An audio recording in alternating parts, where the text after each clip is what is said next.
সুশীলদের আতঙ্ক হাদি ভাই, উনি তো এমনিই ইয়াং ছেলেদের হিরো। তার মধ্যে আবার আজকের ঘটনার পরে যারা ওনাকে জীবনে চিনতো না, জানতো না, নামটা পর্যন্ত শোনে নাই, তাদের কাছেও পরিচিতি করিয়ে দিল।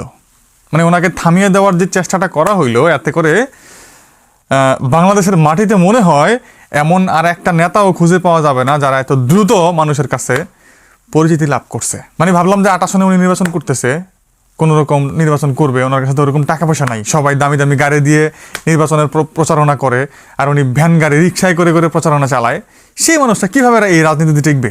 বাংলাদেশের মতো এরকম জঘন্য পলিটিক্সে উনি কীভাবে টিকবে?